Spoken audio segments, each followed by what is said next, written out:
Mrs.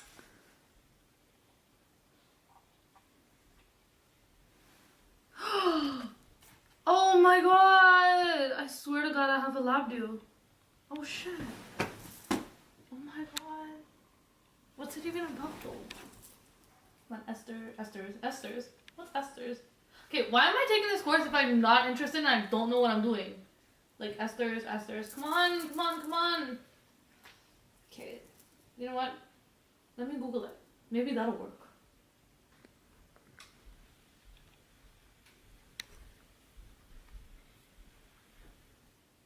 Come on. Wi-Fi is not gonna work now? Seriously? See, I hate when this happens. Whenever I need the Wi-Fi now, I don't know what I'm doing. How am I gonna finish this lab if my internet's not working and I don't know what I'm doing? Like, why am I taking chemistry? Have no fear, Karen is here. Who are you? Oh god! I'm the organic chemistry fairy. How can I help you? Okay, what are esters? The organic compound esters? I don't know. Why are you in this course? My mom and dad made me. Don't worry, girl. I got you. Welcome to Organic Chemistry Land. What I'm here for is I'll teach you how to name, draw, identify, and have reactions with esters. And not only that, if you're lucky, I'll give you a couple interesting points about esters, which have to do with their melting point, their polarity, and where you can find them in everyday products. Okay, so what is an ester, you ask? What an ester is, I will show you. As a functional group, this is the rest of the atom attached to a carbon. This carbon is attached to an O, and then there's the rest of the chain. And the carbon which the O is bonded to also has a double bonded O to it. So if this was to be a line diagram, it would look a lot like this.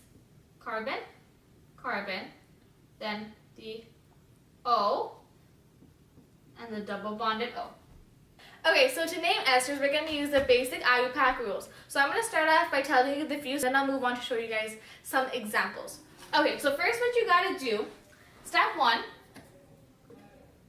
find the chain with the double bonded O. Okay, then you got to name this chain.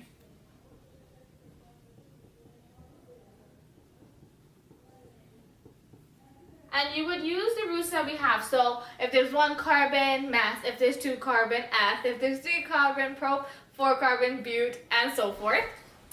Okay, then you have to identify the types of bonds. And then that would result in the names being ane for single, ene for double, or ine for triple. Okay, and then you have to add the suffix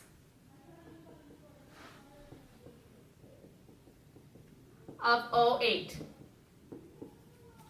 That's very important. Okay, then what you have to do, so if you're wondering about the rest of the chain, you have to name the rest of the chain which is attached to the O as another chain. So then you would do the chain attached to the O is named as a side group.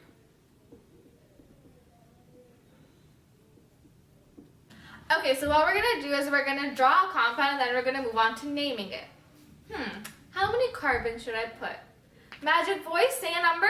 5. Okay, so we'll have 5 carbons. 1, 2, 3, 4, 5. So attached to this carbon, we're going to have the double bonded O and then the other O. Now for the other part of the chain. Magic voice, another number please. 4. 4. So 1, 2, 3, 4. Okay, so as I said before, while we're naming this, we're going to name this part of the ester first. And this is going to be carbon 1, 2, 3, 4, 5. Giving us the root of pent. All single bonds gives us one of the suffixes of an. And the suffix for an ester is O8. Identify this part. O8. Now, in order to name this part as a side group, we have 1, 2, 3, 4. We have 4 carbons, giving us the name bute. And since this is a side group, we add YL. So, butyl pentanoate. Magic voice, can you repeat the name? Butyl pentanoate. And mind you, there is no dash or hyphen between these two because esters are named as 2 separate words. Okay, so to get an ester, how do you do this? You have to do reactions. And what this reaction is called, it's like a synthesis or condensation reaction. Now to make an ester, you use alcohol, not the drinking kind, and a carboxylic acid. Okay, so as you can tell that this is an alcohol because of the OH group, and since there's 2 carbons, it is ethanol. Over here we have a carboxylic acid, as you can tell by this portion, and this is 1, 2, 3, 4, 5, 6 hexanoic acid.